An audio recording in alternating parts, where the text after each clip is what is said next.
What's up guys, Alex Darke here with Cinema Summit, doing a quick little tutorial about photo bashing for the purpose of making concept art. So, I'm not really a talented digital painter or anything like that, so I have to resort to using photographs and manipulating photographs to come up with concept art most of the time. So that's what I have done here with this image for a horror film called Beef that Trevor and I are making, and this was done completely with photos. There's only one tiny little section that has any kind of hand painting on it, and it is just the easiest kind of painting you could ever imagine. So here, let me show you real quick what this looked like before. There we go. That's the original photograph, the background photo, and you can see we added all these different sparks and our villainous figure, a lens flare, these textures and smoke and everything like that. And these are all just images that I stole basically from Google. So let's talk about that first, how to get the images. Normally I try to start with as large of an image as possible, but the one that I happened to find that I liked the most wasn't super high quality or high resolution, so I decided to use it anyway because of the style of it. I knew it was going to be grainy and I knew it was going to be noisy, so even if I were to scale this up, I wouldn't necessarily feel too bad about it losing any kind of quality or anything like that. Because really I'm only going to use it for sort of digital presentations. It's not going to be blown up on a billboard or anything. As you know, the images on Google are not automatically royalty free. Some of them are. They have the Creative Commons license and you can search for that. But I normally don't really care. Mostly because concept art to me is not something that I'm going to be showing to a lot of people or to the public. It's really kind of internal. It's to convey an idea, either in the pitch room or to people you're working with. So to me, it's not that important that the images are royalty free or that you have the proper licenses to them. But if you are worried about that, or you are planning on using it for something else, there's a website called Unsplash. And I use this all the time. These photos, you can see right here, you're free to do whatever you want with these high resolution photos. And the great thing about this site is most of the photos start in a really good place.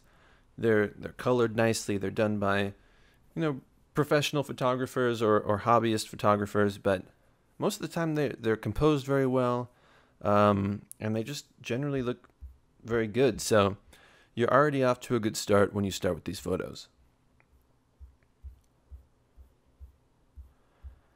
I wasn't able to find what I wanted on Unsplash, so I went to Google. That's the thing about Unsplash. It's a little limited in what you can find because it is user-submitted stuff. You're limited to whatever people submit. So I wanted to find a barn on fire. They didn't really have that, so I went straight to Google. So when you search on Google, some of you might know this, some of you might not. There's actually a way to sort of make your search a little bit more customized. If you go to Tools, you have all these new options down here. Size, I usually search for large. You can also search for larger than or exactly a certain size. Color comes in handy mostly for me for transparent. You can find things that are already on transparent backgrounds, so you can just drop them in. That's great for if you're ever trying to find a certain logo, or some of these elements like smoke you can find on transparent, but I also typically do images that are on black. Usage rights, that's where I was talking about. You can filter it for images that are labeled for reuse with modification. And all of these are under the Creative Commons license, but as you can tell, it severely limits the results, and there's not nearly as many relevant things. So I normally don't do that. Okay, and so here's kind of what you come up with. Here's the photo that I ended up using. And generally, my criteria for this stuff is finding something that's composed relatively well already. I don't want to have to do a ton of compositing if I don't have to, but if I did, I could take a photo like this, cut out just the barn and put it into something else, a different background, make it more composed for a filmic look. But I actually downloaded a few options and messed around with them, but I ended up going with this one because I liked the idea of having a silhouette in this door right here. And I liked that I could crop it into a more filmic frame and have a nice composition on the thirds with someone right there in the door. So after I downloaded that, if you've never used Google before for finding images, what you would do is say view image and then right click save picture as. But after I found the barn, I moved on to our figure, and I knew I wanted kind of a serial killer stance, so the very first thing that came to my mind was Jason.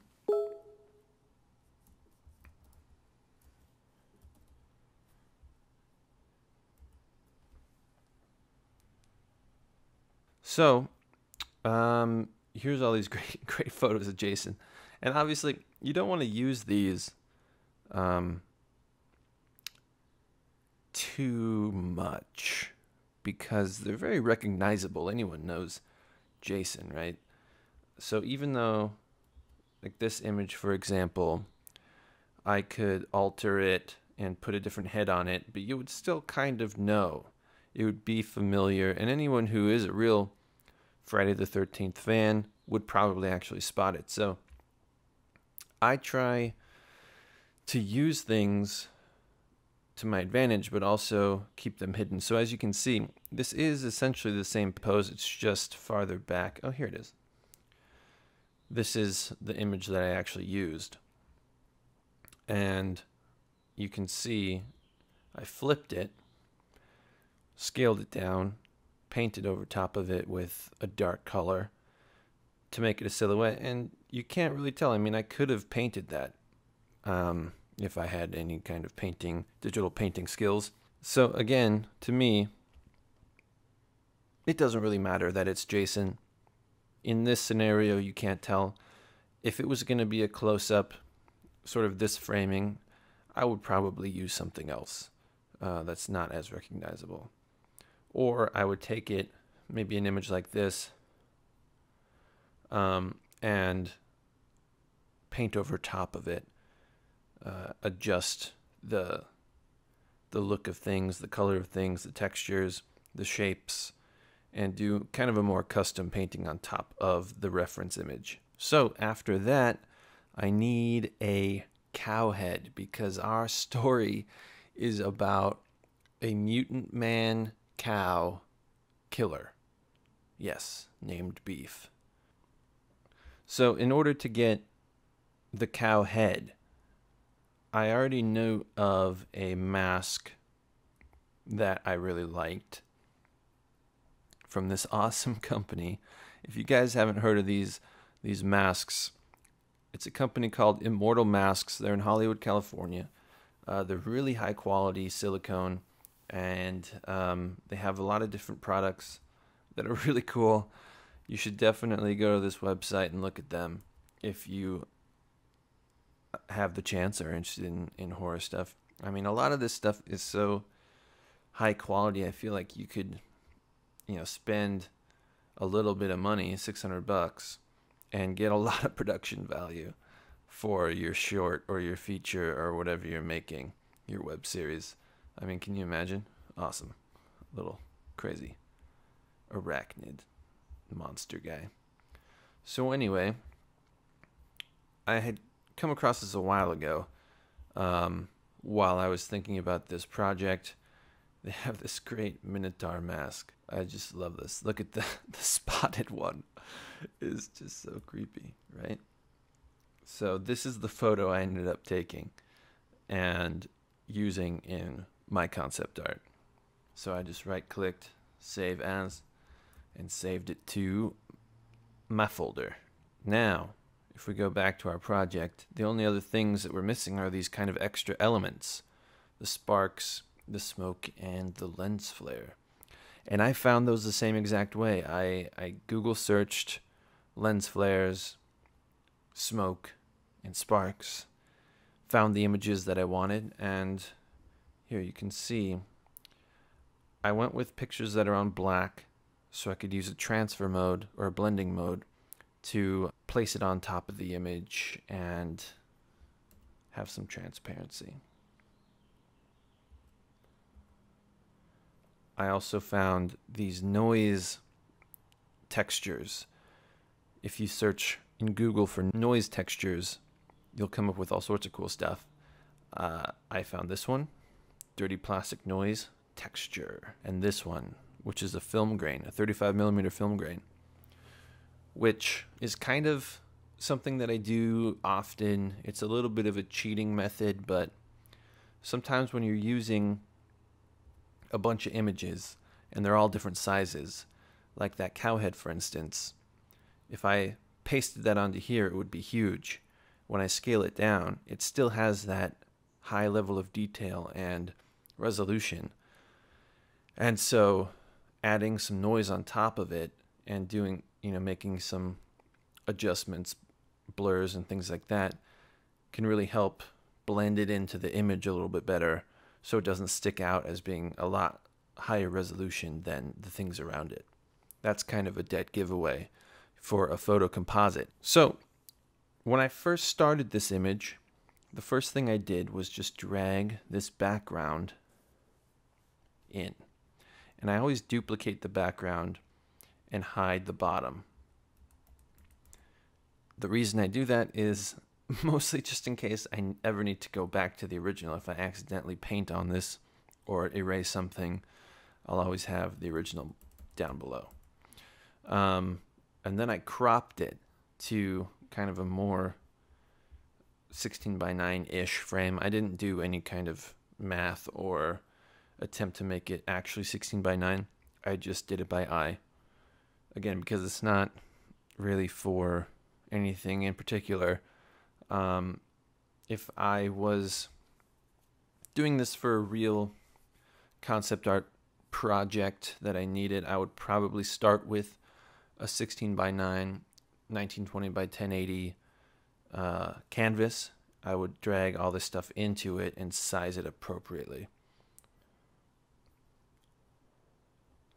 So once the background is in, the next thing that I did, you can see right here, I still have the ants going along.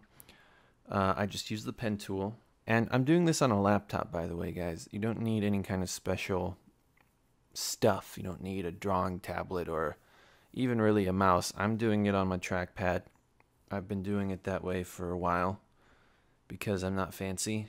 I don't have a mouse. But, and it works. So the key to using the pen tool effectively is using the Bezier curves.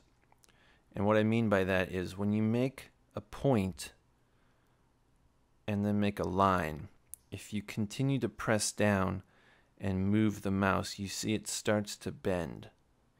And it gives you these handles that allow you to kind of bend the line as you see fit. And the secret to making good curves, I've realized, is allowing the handles to follow the direction of where you're going. Okay, and you'll see more what I mean when I go to cut this guy out. But essentially, you create this path with these lines, and once you get to the last one, you'll see that little circle appears, and that closes the path. And then you go up to this menu item right up here, Make Selection. I use a feather radius of 1 pixel, anti-aliased, and it creates the selection out of the path. Okay, so that's what we're going to do on our guy Jason over here.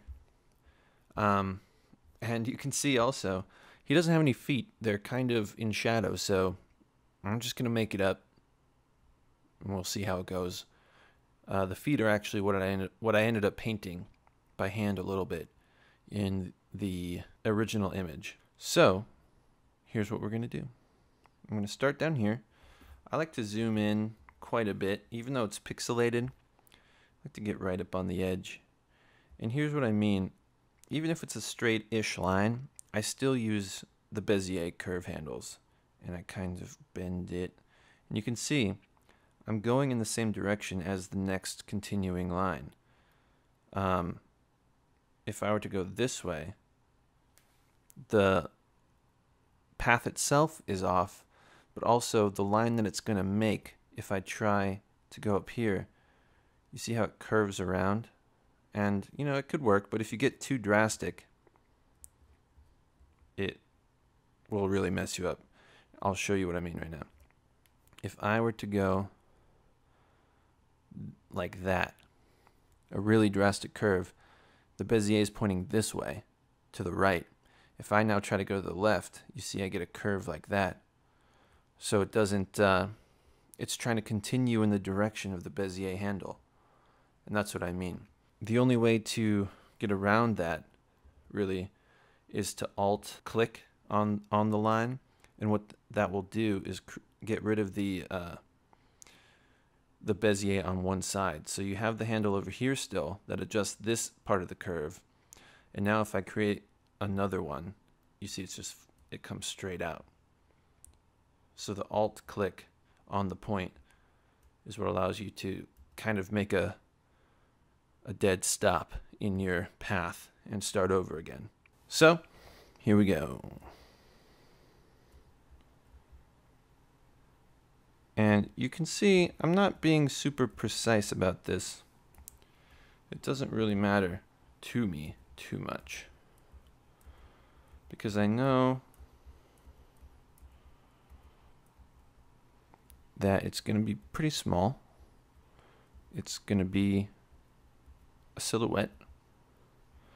So even if I get part of the background, I'm going to paint it darker anyway. So it doesn't matter if I get right in the black of his pants. Now here's the part where I'm just going to kind of make up some kind of shoe shape. It's a little cartoony, but whatever. Like I said, not a digital painter yet.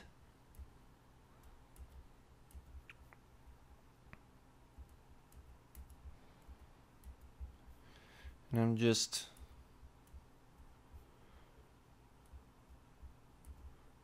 doing this kind of as fast as I can. Some people like to use other tools for this. They'll use the magnetic lasso or the magic selection tool. And that's fine. Anything that works, really. Doesn't matter. This is what I've been doing for the past however many years. So this is what I do. And it really doesn't take that long. And what I find is when I use those other tools, I end up having to do cleanup anyway.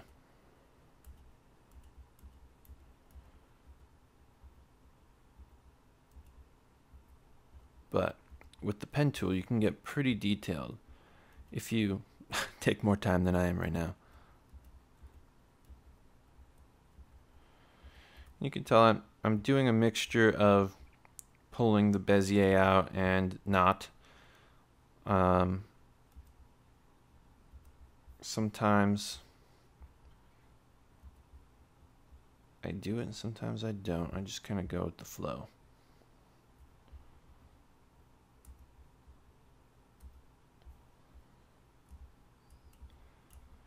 being too precious with it.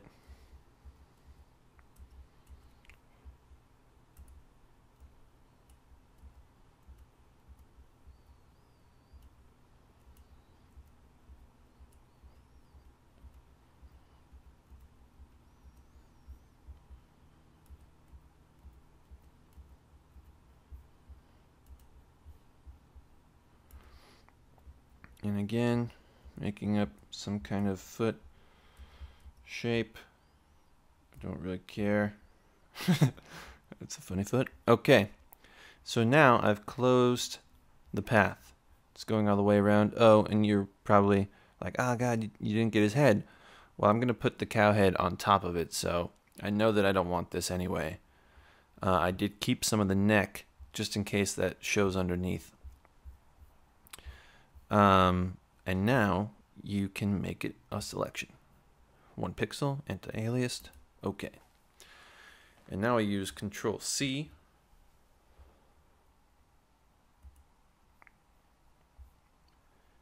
And you come in here, Control V.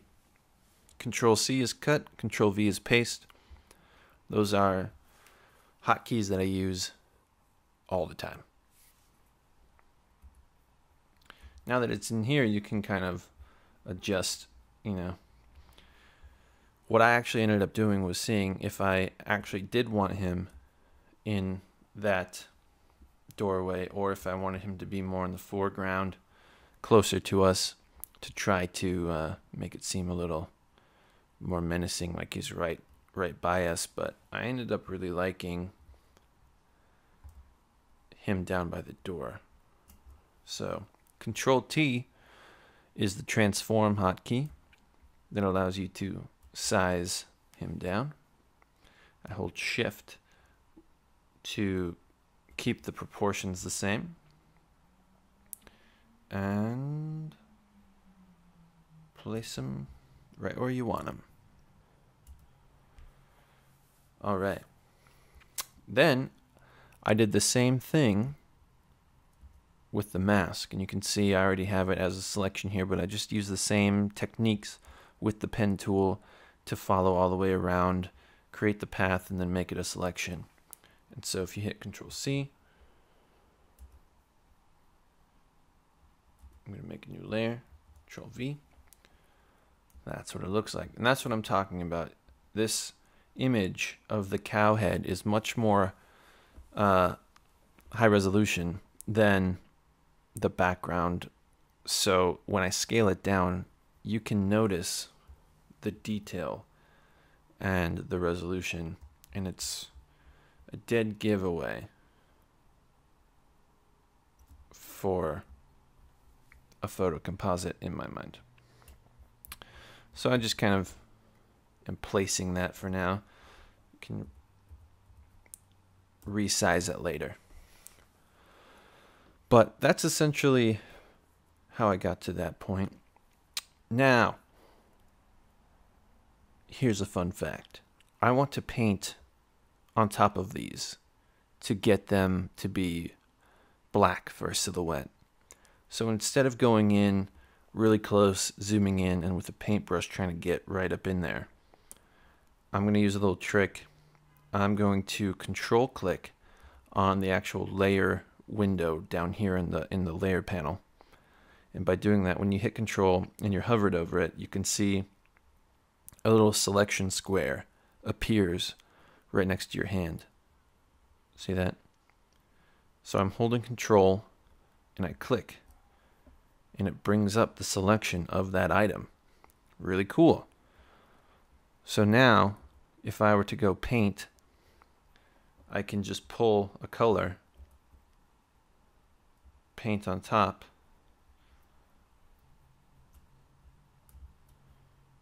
and now I've painted just within that selection. I don't have to worry about painting out here. I can't. I can just paint in the dotted lines. Now I'll do the same thing with the head.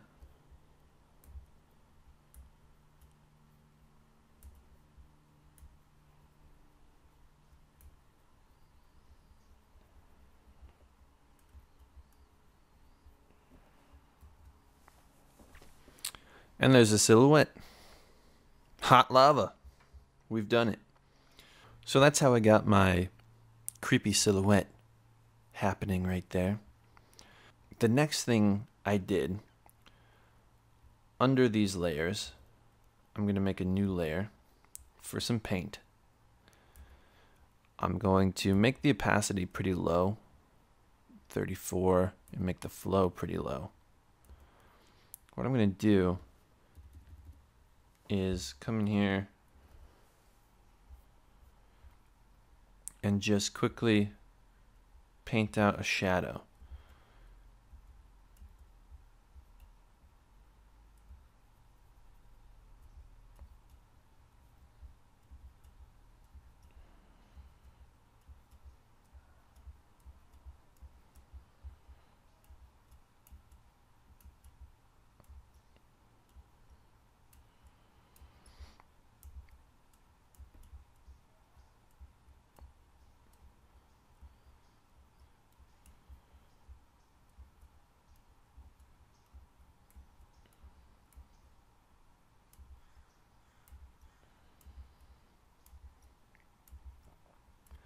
And I'm just kind of making this up, guys. I mean, I'm not putting too much thought into it. I just know the light's coming from behind him, so the shadow would be coming in this direction. It's pretty self-explanatory in that regard. Okay. And it really just kind of helps sell the whole effect when it comes down to it. He's more connected to the ground, obviously, and it seems like the light is interacting with him a little bit. Okay. Now, let's add some texture. I'm just going to drag in this dirty plastic noise texture and scale it to the appropriate size. When you hit the move tool, it'll ask you to place the file, and you just hit place. Okay, now I'm going to set this. Normally what I do, there's all these different blending modes here on the side. It's automatically set to normal. Everything is. And you have all these different options. Now, if I'm going to be completely honest with you, I don't know what they all do. And my typical workflow consists of me selecting one and then using my down arrow to walk through them all until I find what I want. Right? Don't pretend like you don't do this. Ooh, look at that. And see, sometimes you find really cool stuff. That could be an awesome look for a storyboard or something like that, right? Anyway. Now, color dodge. That's what I went with. And I liked it because basically what this is doing for me is creating all these little specks that to me looked like small, really small sparks and embers floating off the fire. Because without it, it looks too controlled. It doesn't look chaotic. It could still look scary and evil maybe or something like that, but I really wanted chaos and energy with this image. So I added this noise. Creates some cool little effect. And what I'm going to do is paint some of it out so it doesn't cover the whole image and it starts to look more like sparks and embers. So the way I do that, with the layer selected, I click this button down here, which is a layer mask. It creates this white window right next to it. And when that's selected, you can see it has this highlight around it. If you click on the image itself down here, you're not on the layer mask. You're going to paint on your image. When you click on the white window, you're now on the layer mask and you're going to paint on the mask. And so the way this works, you want to be painting with black. And anything that you paint with black is going to disappear from the image, be erased. But the difference is you're not actually erasing it, you're masking it away so you can go back and paint with white to bring it back. So I'm going to boost up the opacity, boost up the flow, make this a little bit bigger, and there. You can see I'm painting with black on the layer mask, and you can see it updates down here. You can see where the black is that I painted. And I'm just going to paint some of this away. Now look at that. Since I painted that away down there, it makes this look more like sparks flying off the building. Cool stuff. I'm going to do it up here a little bit, paint some of that away. Get some embers. Nice. Looks really cool. I love it. Now, already we're looking awesome, in my opinion. But we're going to look even more awesome. What say you? You agree? Excellent. We want even more chaos. These little embers are great for the scale because the sparks I'm about to bring in are a little bit bigger, which works. It adds the energy, but these look more appropriate to scale, in my opinion. But here's what we're going to do. We're going to bring in these over here. We're going to scale it down.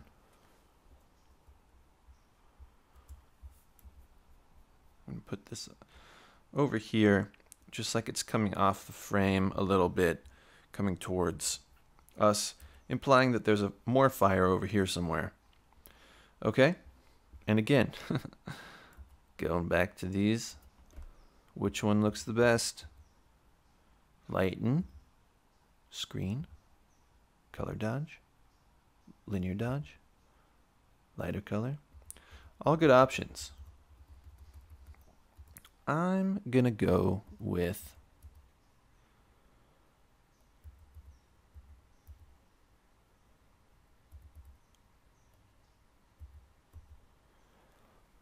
lighter color. Just leave that like that for right now. I'm going to bring on our other sparks. Scale it down.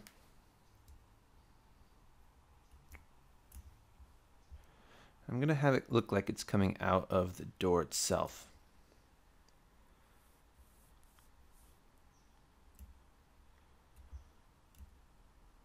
Okay. Place. We can assume that lighter color will work for this too. Oh, but it doesn't. Why is that? Oh, because the background's different. So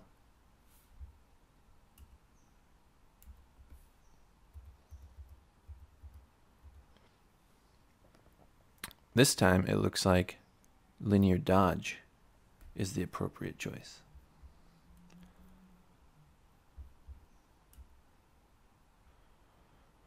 Just going to bring this down a little bit. And now I'm going to do the same layer mask technique with the layer selected. Hit this button down here for the layer mask. I'm going to paint with black. And now, because you can see the sparks are overlapping this wall right here, I'm just going to paint that out. Like that. I'm going to zoom in. Paint it out up here.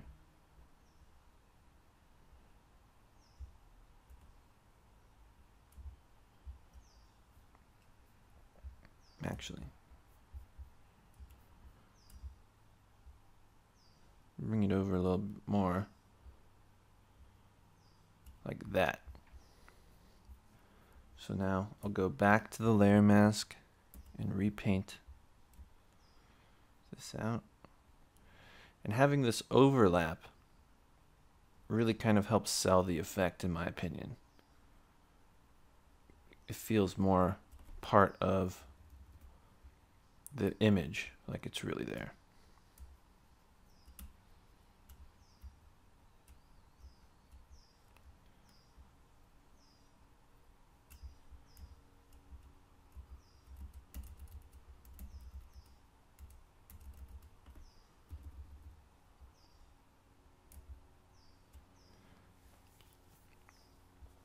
Okay.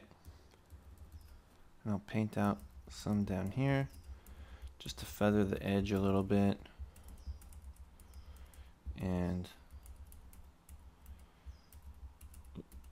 there we go. Looking pretty cool. So let's add, now I added some smoke down in the foreground. Here we go.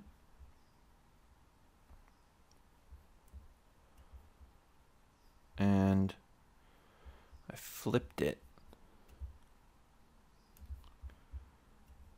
just like that. Let's see what that does. Place.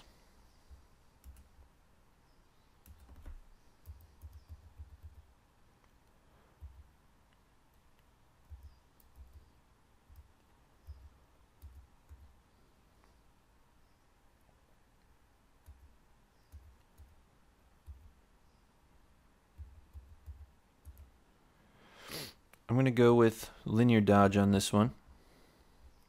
Bring it down. I'm going to take the opacity down a tiny bit. And it stands out to me as being the wrong color. If it was really in here, as you can see, this smoke around the fire right here is bright orange. It's not right by the fire, so it wouldn't be bright orange, but it wouldn't have this kind of blue-gray hue to it, I don't think. So what I'm going to do is add an adjustment layer to it.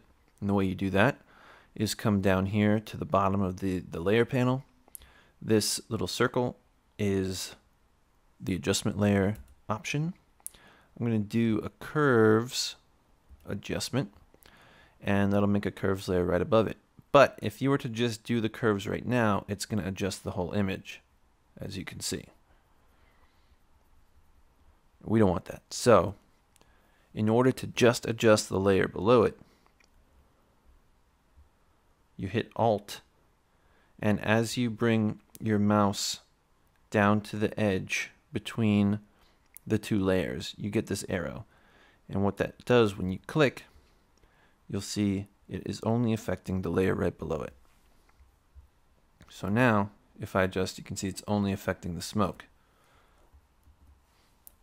So what we're going to do is add a little bit of red, like that. Take out a little bit of blue by dropping it down. There we go. And that really helps it kind of sit in very nicely, I think. You can see the before and after. Now it's all starting to sort of feel like one thing instead of multiple things pasted on top of each other. And up next, we have some noise, or some grain rather. This grain, I'm just going to place on top.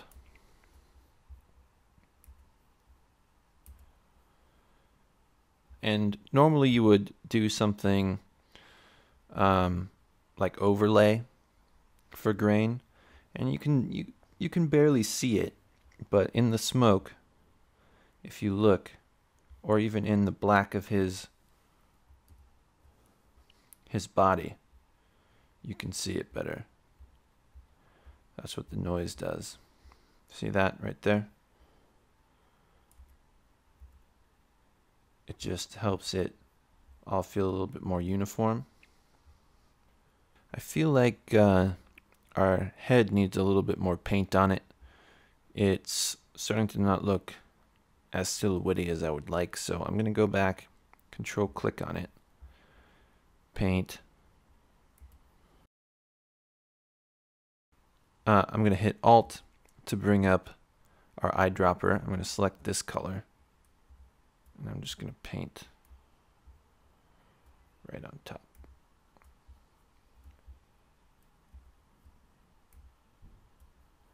And I'm going to control click on the body and do the same thing so they match all nice.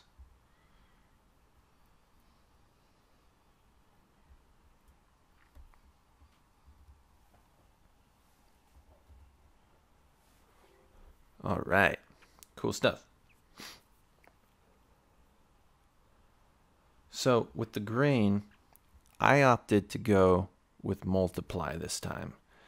And what it's going to do is bring out the darker colors. And I liked the mood that this gave it, but it took down the fire too much. It just made it seem dull to me. So I'm going to create a layer mask once again. Paint with black. Bigger brush. Make sure it's nice and soft. And I'm just going to hit some of these points here to bring that out. These windows over here. And you can really make it look like a fire that's glowing as opposed to just kind of like a static fire. Start to bring out all these details. You start to really see the glow. Okay, and you can see that's before, that's after. Kind of draws your attention in to this area, which is where you want it to be. Without it, I feel like it's still a cool image, definitely. I would be totally fine with it, but it is a little busy. So, trying to draw some attention into where you really want it. Now, lastly, just as a little extra touch of crazy, I wanted to add a lens flare. And so I found this particular lens flare that I really liked. You can see it right there. And it doesn't make a whole lot of sense necessarily, but what I liked about it was this, because to me that means light's hitting inside the lens and we're seeing the reflection of the interior of the lens through the glass. So that's what I wanted. I went to linear dodge with this one, created a layer mask, and I painted out these rays over here because I didn't really like them.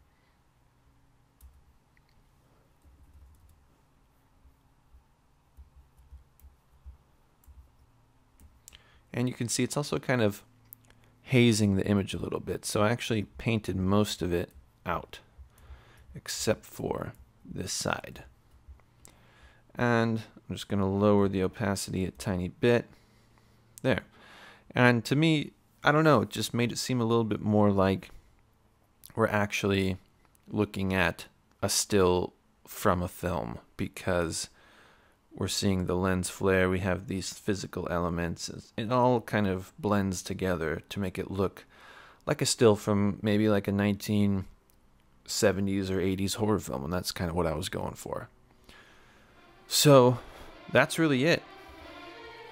That's our little concept art that we've made just from kit bashing some photos. I hope you enjoyed our little adventure. I hope you learned a few things, and I hope you can use this on your next projects. Go ahead and post some stuff up in the forums. We'd love to see what you guys come up with, and we'll see you next time.